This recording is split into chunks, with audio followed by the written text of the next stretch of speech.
Bonjour à tous. Aujourd'hui, on met sur le ring deux vrais poids lourds de l'épargne en France. D'un côté, l'assurance vie et de l'autre, le plan épargne retraite, le fameux PER. Celle face à face que beaucoup attendent pour savoir où placer son argent. Alors, qui va l'emporter? On décortique tout ça ensemble. Alors voilà nos deux champions. D'un côté, on a l'assurance vie, la star bien connue pour sa grande flexibilité, et de l'autre, le PER, un challenger redoutable dont l'arme secrète, c'est l'avantage fiscal pour bien préparer sa retraite. On a donc deux profils, deux philosophies très différentes. Et ça nous amène directement au premier round, leur philosophie. Parce que même si ce sont tous les deux des outils pour épargner, leur approche, elle, est radicalement opposée. L'un mise tout sur la disponibilité de l'argent, l'autre sur une vision à très très long terme. L'assurance vie, c'est simple, c'est la carte de la liberté. L'argent n'est jamais vraiment bloqué, on peut faire un retrait, ce qu'on appelle un rachat, à n'importe quel moment. C'est parfait pour financer tous les projets de vie, un apport pour un achat immobilier, un beau voyage ou pourquoi pas les études des enfants. Bref, l'épargne reste toujours à portée de main. Le PER, lui, c'est une toute autre histoire. On parle souvent d'un tunnel. L'idée, c'est de mettre de l'argent de côté et, en principe, de ne plus y toucher jusqu'au jour de la retraite. C'est un engagement assez fort. Heureusement, il y a quand même quelques sorties de secours en cas d'accident de la vie et surtout, point très important, pour l'achat de sa résidence principale. On passe maintenant à l'épreuve reine, le véritable combat fiscal. Et là, attention, c'est sans doute le point le plus important, celui qui va vraiment guider le choix. Parce que leur fonctionnement fiscal est totalement inversé. Mais juste avant, il faut bien comprendre un concept clé du PER, le report d'imposition. Attention, ce n'est pas un cadeau fiscal pur et simple. En fait, l'avantage qu'on obtient aujourd'hui, c'est un impôt qu'il faudra payer plus tard, à la retraite. Toute l'astuce, c'est de le payer à un moment où ses revenus, et donc son taux d'imposition, seront en théorie plus bas. Regardons ce mécanisme d'un peu plus près. Pour le PER, chaque euro versé peut être déduit de son revenu imposable. Ça, c'est une économie d'impôt immédiate, très concrète. La contrepartie, c'est qu'à la sortie, le capital sera imposé. L'assurance vie, elle, fait exactement l'inverse. Aucune déduction à l'entrée, mais à la sortie, seuls les gains sont taxés, et en plus avec une fiscalité qui devient de plus en plus douce après 8 ans.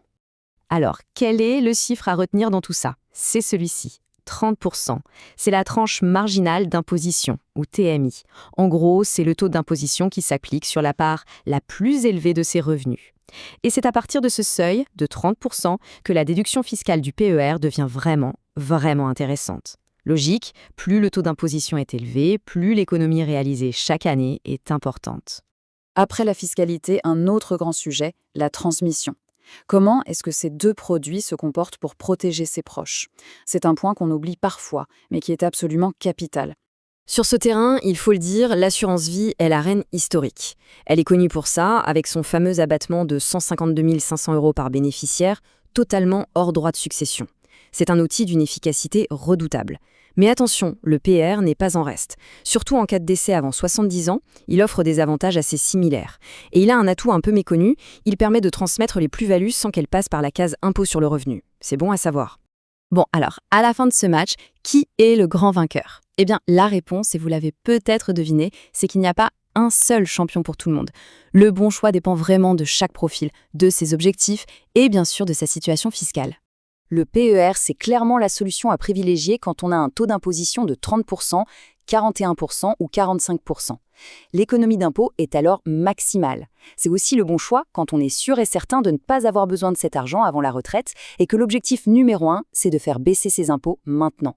A l'inverse, l'assurance vie sera bien plus pertinente pour une fiscalité plus faible, à 0% ou 11%. Pourquoi? Parce que dans ce cas, l'avantage fiscal du PER à l'entrée devient quasi inexistant. L'assurance vie est aussi indispensable si on veut garder son argent disponible ou si la priorité absolue, c'est d'organiser sa transmission le plus simplement possible. Et on arrive au conseil final qui est peut-être le plus important de tous. En fait, il ne faut surtout pas les opposer. Ces deux produits sont incroyablement complémentaires. La stratégie idéale, bien souvent, c'est de les faire jouer en équipe, utiliser l'assurance vie pour la souplesse et les projets à moyen terme et verser sur le PER juste ce qu'il faut chaque année pour optimiser sa fiscalité. Voilà pour cette analyse. Bien sûr, et c'est important de le préciser, ces informations restent d'ordre général, il ne s'agit pas d'un conseil en investissement.